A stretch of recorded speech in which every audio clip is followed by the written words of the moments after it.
Rabbi Lord Jonathan Sacks believed profoundly in the power of the written word and authored many books and articles that addressed major trends and issues of the day through the lens of Jewish values and Jewish texts. In an effort to honor his creative contributions and scholarship, Yeshiva University has created the Sacks Book Prize, generously funded by the Rohr family, to broaden the impact of Jewish scholarship in the arena of contemporary Jewish thought. The prize aims to recognize recent publications of ideas deeply sourced in Jewish texts with wide appeal within and beyond the Jewish community. I'm Dr. Shira Weiss, Assistant Director of Yeshiva University's Sacks-Herenstein Center for Values and Leadership, and I'm thrilled to present my conversations with this year's winner and finalists.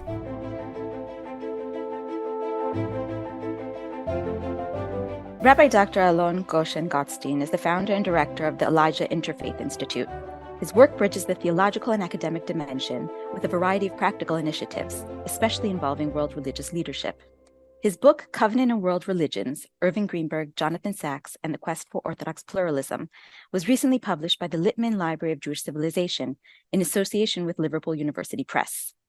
Alon, congratulations on being a finalist for the Sacks Book Prize. Thank you, Shira. Thank you to all of you for having brought me this degree of appreciation and recognition for this work. It means a lot to me. Thank you to all who took part in that. Can you describe your relationship with Rabbi Sacks, and what about him or his thought in particular inspired you? Well, we have two questions here. My relationship with Rabbi Sacks really started from the professional and over the years became more personal. In 2002, I guess it was, I issued to him an invitation to join the Elijah Board of World Religious Leaders.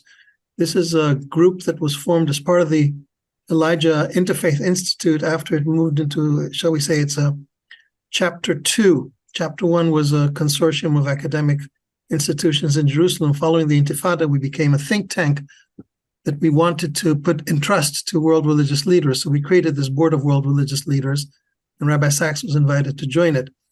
He contributed early on already in comments to the first publication, The Religious Other, Hostility, Hospitality, and the Hope of Human Flourishing. He wrote a beautiful appendix to it. In person, he actually only joined us in 2007, when he joined us in Amritsar for a meeting hosted by the Dalai Lama and our Sikh friends there. And this is a meeting that I think really made a deep impression on him. He cites it several times in his books. He cited it time and again.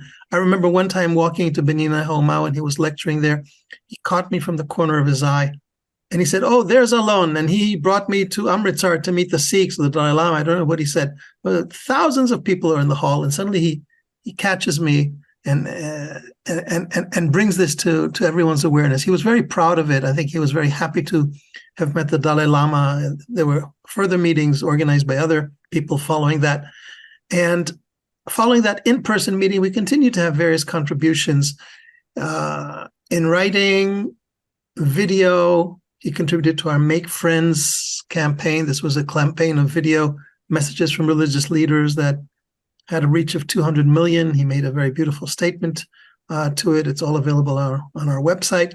And throughout, there was a sense of closeness and appreciation that developed over the years. I've omitted several additional instances of his participation in Elijah, but at the point I'm making now is professional became friendly, and that friendship also revealed a very deep commonality because we were two thinkers working through a similar area, the area of Judaism and how it's positioned in relation to world religions.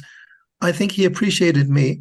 And when you ask where does my appreciation for him comes in, it really came in gradually as we got to know each other, but even more so as I worked on this project posthumously.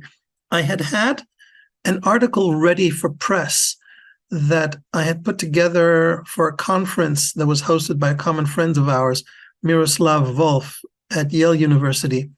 The article dealt with the issue of difference, and I analyzed the two versions of the dignity of difference and spelled out what the fundamentally different approach that characterized each of the two editions. This was going to be part of a volume that I submitted to Littman that discussed Heschel, Greenberg, and Sacks, each of which had something I had ready and I was looking to put together into book form. But as I delved deeper into his thought, as well as that of Greenberg, I realized, no, there's something much more fundamental. This isn't just serving leftovers. You have to engage thoroughly and systematically in the thought of both individuals. And so this book, Covenant and World Religions, emerged as a depth analysis of what both these thinkers had to say in relationship to world religions, and specifically how that conversation is pegged onto the notion of covenant that is then opened in relation to world religions. So as I delved more deeply into his thought, I really discovered that here was a thinker who had the twofold graces of originality of thought and ability to communicate. And that's quite a unique gift, to have those two dimensions together. He was able to bring different worlds into conversation with one another, to emerge with new ideas, new insights, originality, and to communicate that on multiple levels to scholars, to the public at large, through the different media, all in the service of communicating ultimately one message. So great admiration for the insight, creativity, and expansive power of communication. You write towards the end of the book that an exploration of Judaism's relation with world religions advances tradition itself and the vision of what Judaism has to offer to the world. Can you explain how? This goes to the core of how we see Judaism's relations with world religions. Typically, we've operated from the model of us versus them. We have the truth, they have falsehood, and therefore there's no value in other religions. We've grown over time towards practical collaboration, and to a certain extent also to a pluralistic view that typically ends with the legitimacy of other people to exist for their own sake, but having little consequence for us. Greenberg is an important exception in this case, and here's also one distinguishing point between Sacks and Greenberg. My own approach is that engaging other religions is actually a way for all the religions to grow. So in the most basic way, by having someone else to talk to, you are forced to state and to bring out the best in your position. But there's also an element of self-correction, and there's also an element of potential growth through the encounter with others. In an article that sums up about 30 years of work in this field that I published in Contemporary Jewry, I think a year or two ago, I used the term co-evolution to describe how different religions should grow and how Judaism should operate in relation to other religions. So all religions have to grow jointly. And to me, the purpose of engaging across religions is for growth of all religions rather than one religion winning the day.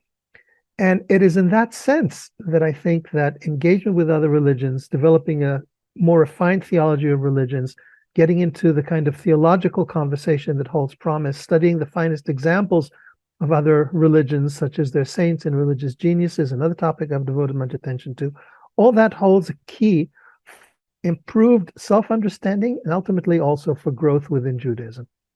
You connect Rabbi Sacks and Rabbi Greenberg by their focus on covenant in informing Jewish self-understanding, and furthermore in their appeal to covenantal thinking as a means of addressing Judaism's relations with world religions. Can you explain the significance of covenant regarding Judaism's particularity and also universality? Covenant is the fundamental biblical category by means of which Israel's relationship with God is defined. It is defined in the context of Israel having a covenant, other nations not being privy to that covenant. So covenant in and of itself is a very, what we call exclusivist category. The category that was very central in biblical times really went mostly into deep freeze, or underwent certain transmutations that rendered it not central to a self-understanding of Judaism. I discussed this in the first chapter of the book. The 20th century sees a comeback of covenantal thinking. And Sacks, one of his great achievements is actually reintegrating covenant into a view of Judaism. And it is the first Orthodox presentation of what Judaism is in covenantal terms. This is a great achievement in as much as many people might think that they've discussed covenant, but in fact, almost no one does, and certainly not no one at the heart of Judaism presenting covenant to the extent and depth that Sacks does. Sacks draws on biblical materials, he draws on Puritan thought, he draws on a variety of dimensions. I'm particularly sensitive to this because my forthcoming book titled In God's Presence, A Theological Reintroduction to Judaism tries to do that, taking into account these dimensions in addition to Kabbalistic dimensions and other dimensions to emerge with a comprehensive notion of covenant by means of which to describe Judaism through its historical evolution and contemporary meaning. So covenant then is very central to Sacks per se, quite independently of relations with other religions. To take covenant as a category that, rather than serving the exclusivistic purpose as it did in biblical times, can be opened up and serve as a lens for viewing Judaism and its relations with other religions is a piece of intellectual or theological acrobatics. You need to construct that because it's certainly not in the biblical sources and it's not in later sources because, as I said, covenant goes into a kind of theological coma for nearly 2 millennia. Both Greenberg and Sacks attempt that because covenant is central to both those thinkers, and both make very similar moves in how they attempt to open up covenant to other religions. One of the things I do in this book is to question how necessary and how effective it is. I personally am not a big fan of using covenant in order to create a language by means of which Judaism can appreciate, accommodate other religions, but one has to recognize the important intellectual achievement in the very fact that this exclusivistic biblical category is now pitched as a means of creating a greater appreciation and openness between Judaism and other religions. You distinguish between Rabbi Greenberg's effort to understand Christianity in its own terms, whereas Rabbi Sacks preferred to treat the religious other in terms of common humanity and its potential contribution to common society. And earlier you juxtaposed Rabbi Sacks's goal of interfaith harmony to Rabbi Greenberg's goal of interfaith understanding. Can you elaborate upon the goals of each of these respective projects? Greenberg is a theologian. Sacks is not really a theologian. He's a religious thinker. He's much more a social theoretician. He himself states that in one interview that of all the things he would have liked to do and has not gotten around to doing, it's entering properly the domain of composing his own theology. And therefore, Greenberg has a project of constructing Jewish theology so that it makes room for another religion. Sacks, as a social thinker, is interested in what kind of Jewish teaching does one put out there in such a way that social harmony is maintained. In other words, Greenberg is interested in the other religion. Sacks is interested in society, and because society is constituted by members of other faiths, he's interested in those other faiths, but not in their faith dimension, but because they have constituencies, they have people, they form society as such. So he's much more comfortable talking about Sikhs than Sikhism, Christians rather than Christianity, etc. You describe Rabbi Sacks's distinction between dialogue with other religions and engaging them for a common good. And you write, so long as the goal of dialogue was for religions to better understand each other, boundaries had to be erected. But you continue, what is certain is that Rabbi Sacks's journey in relation to other religions and engagement with them for the sake of the common good has been transformative. How has it been transformative, and how is his position different than that of Rabbi Joseph Soloveitchik, whom you mention in the chapter? Well, the passage you're quoting comes at the end of the discussion of Soloveitchik. And I struggle there with the question of how far Sacks has gone and to what extent has he felt obligated to toe a line drawn by Rabbi Soloveitchik. Moreover, as I analyze, there are certain inbuilt inhibitions in Sacks's thought where he doesn't go as far as he suggests one could go, which raises the question, why does he offer a vision that in many ways, as I demonstrate, he himself did not follow? So there are two choices here. One choice is that this is a issue to do with his psychology, and the other is that's to do with his ideology. So in this passage that you quote, what I'm stating is that it has been transformative in the sense that I think for Soloveitchik, there was a pressure to engage in some form of interfaith dialogue that he gave into under duress. I would use the Talmudic term bedieved, and therefore set limitations. It had to be practical, collaborative, and not theological. For Sacks, I think the engagement with other traditions is lechatchila. It's a need, it's something vital, it's important. It's not something that you do just because you're pressured to it. And he himself did not place official, halachic, so to speak. There's a discussion whether Soloveitchik was or was not halachic, but he did not attempt to place any boundaries on it. The only boundaries that were placed were the boundaries of his own person and what he felt comfortable doing. So it was transformative in the sense that his engagement with other religions went far deeper than the vision set forth by Soloveitchik. I'm careful not to say Soloveitchik himself, because Soloveitchik was a very complex personality who, in fact, engaged other faiths much more deeply than his essay Confrontation would suggest. But certainly in terms of the vision that he put forth in that essay, there's a great difference between that vision and what Sacks practices. And for all of Sacks's admiration for Soloveitchik, I don't think he is Soloveitchikian. And that transformation is what I consider, is what I point to in this chapter. You also differentiate between Rabbi Sacks's and Rabbi Greenberg's conceptions of pluralism. For Rabbi Sacks, pluralism serves the needs of an existing human diversity. Many religions are needed to suit different temperaments. For Rabbi Greenberg, you write, pluralism is needed for each of the religions. Only thus can their self-correcting purposes be served. Can you explain what you mean by that? We've touched on this earlier. To what extent does engagement with another faith lead to transformation within the faith itself? So for Sacks, pluralism is needed for the people. In other words, because they're Christians, we have to make room for accommodating their faith as well. But we're really pluralistic, not because of the religion, we're pluralistic because there are people who believe that. And for society, we need to make room for others. And so in the most far-reaching statement, even if God speaks to Christians through Christianity, as version 1 of Dignity would have it, still, he speaks to Christians in that way. He doesn't speak to Jews in that way. In other words, Jews have nothing to learn from the fact that God spoke to Christians through Christianity. For Greenberg, Jews have what to learn by God speaking to Christians through Christianity because of this notion that he doesn't call it, but I've coined co-evolution. So co-evolution is very closely related to Greenberg's notion of the self-corrective purpose of religions. So for Greenberg, if Judaism just remained itself without Christianity, it would be taken over by tribalism, by various limitations. It needed another religion to challenge it and to correct it, and vice versa. So religions are there as whole spiritual entities that have to be appreciated in their own light, and in their interaction lies growth for all traditions.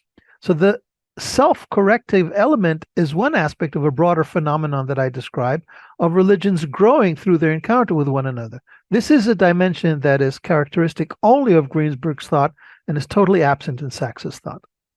You had the unique opportunity to include two really important interviews in this work. The first, an interview with Rabbi Greenberg to clarify some of his ideas and gain context and insight into his interreligious theology. And the second, an interview with Rowan Williams, the 104th Archbishop of Canterbury, about his engagement with Rabbi Sacks. What did you learn? How did each of these conversations shed light or contribute to your writing? I'm a great believer in the personal, and therefore wherever I can, getting a sense of the person makes a big difference to understand. I don't ever believe that people are just their ideas. People are their personalities, and it's been a great blessing for me to have been exposed to many thinkers and religious leaders of this generation, and therefore to get the personal angle on whatever their theoretical contribution would be. And I'm very blessed to have been on first-name basis with both personalities that I describe in this book.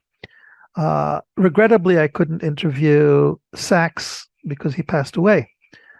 I did therefore seek someone close to him who could address and shed light on these issues. So what did I get out of this other than the personal context?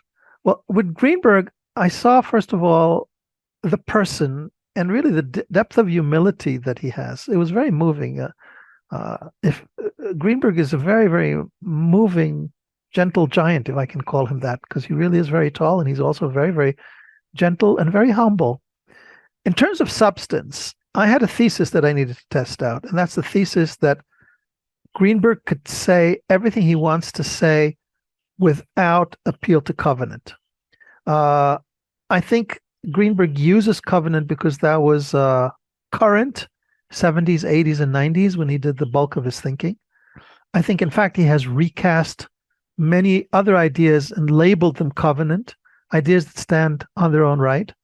In his hopefully to be published next book, he, in fact, is successful in making these same claims without appeal to the notion of covenant. So I tested on him the question, how vital and how necessary covenant is in view of my criticism. And I saw that my intuition is correct. He could live with it. He also confirmed for me some other intuitions I had, including the centrality of his own role in the Orthodox statement on Christianity that was published about 4 or 5 years ago, and that I felt was very, very Greenbergian. And by demonstrating that in an analysis of the text, he basically concurred. So some key intuitions were confirmed. Sacks was a much more complicated issue. It wasn't a case of confirming a certain intuition. It was hitting up against a puzzle. There are not only two versions of dignity of difference, there are really two versions of Sacks on other religions. There's a Sacks who's open, receptive, engaged, puts forth a vision of what interreligious relations can look like. And then another Sacks who can even put down interfaith relations and saying, I don't believe in interfaith relations, and they're too intellectual and elitist. I believe in working side by side, and not really showing any meaningful interest in other religions, after stating that one should get to know, and God speaks to us through this multitude of religions. How to reconcile that? I really struggled with that issue. And therefore, an interview with a person who would have been his closest interfaith partner for quite a number of years was one way of attempting to work out this puzzle. So trying to understand what kind of relationship did he have with Rowan? How far did he go? What interested him? What did not interest him? And the most important, I would say, to me, this was possibly the most important part of the entire book, emerging from this interview, was not only the affirmation of the complexities in Sacks's person, but also how Rowan helped me to see it. And he put it as follows: Sacks built castles for others to dwell in. In other words, Sacks had very powerful and subtle religious imagination. I devote a chapter on it to Sacks, and it's probably in terms of Sacks studies more broadly, I think recognizing the role of the religious imagination in Sacks is a very important recognition. Sacks may have not entered the domain of other faiths, but he could imagine it. And his imagination actually created spaces, theological spaces, that other people could then use as a way of following through, castles that you could live in. Now, going back to your point on Soloveitchik, had Sacks's ambivalence been the result of a halachic limitation, then others who follow him might feel limited by those halachic boundaries. But if it's an issue of he personally was not inclined in that way, but he could envision others going that way, then others, like myself, can see themselves legitimately as following his vision and following his footsteps in dwelling in those castles that he could craft with words by power of the imagination, even if he himself did not dwell in those spaces. I want to develop that idea a little bit further. As you engage seriously with Rabbi Sacks's thought, you describe internal complexities, like you just mentioned in your conversation with Rowan Williams. Yet you write, and I quote, "My exposition of Sacks seeks to bring all these complexities to light. In so doing, it will, I hope, make his thought and deeper vision available to all. His ideas and perspectives are interrogated and presented both for what they've already brought to light and for the potential they still hold, a potential that exceeds what Sacks himself was able to realize." Can you go further about this potential? Oh, this is the very potential I was just talking about. The potential for really appreciating the other's religious life, and not only the other in the fact that the other has a different religious identity. Sacks has two primary voices. The really primary voice is you accept the other in the other's otherness, and we all live happily ever after, or as long as we live. The other voice is a voice that in theory makes room for the beauty and the richness of the religion of the other. for the religious experience of the other and the potential of enrichment that comes from knowing that, because ultimately it's also grounded in God. So in one way, he makes an invitation to hear other religions, not other religious people. In another, he abstains from it. And I'm trying to bring to light the possibilities of Sacks actually being someone who puts ahead a flashlight for others to walk. He may stand behind and put that flashlight ahead as we walk that path. So we may walk to the light of a flashlight he has put, even though he stands behind but continues to illuminate the path for others. In addition to analyzing the work of both thinkers, you add your own original insight. How do you hope your book contributes to the theological conversation? Well, one thing we know is that every theological conversation is incremental.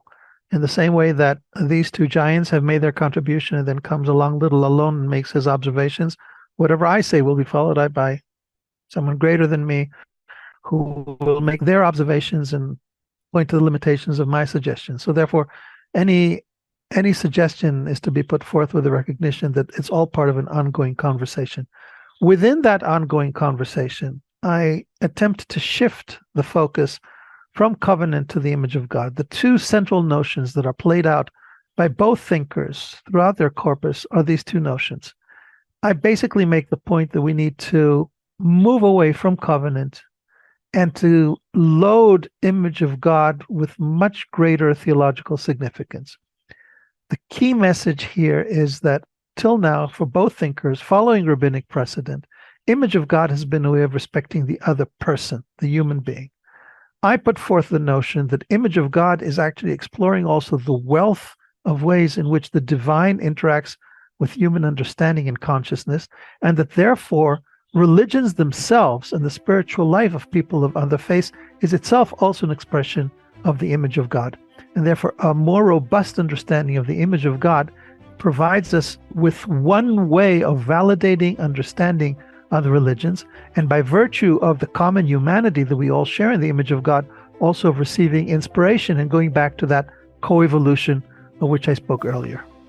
Alon, I thank you so much for your insight in this conversation and for all of the insights and your contribution in your book. Again, congratulations on being a finalist in the Rabbi Sacks Book Prize.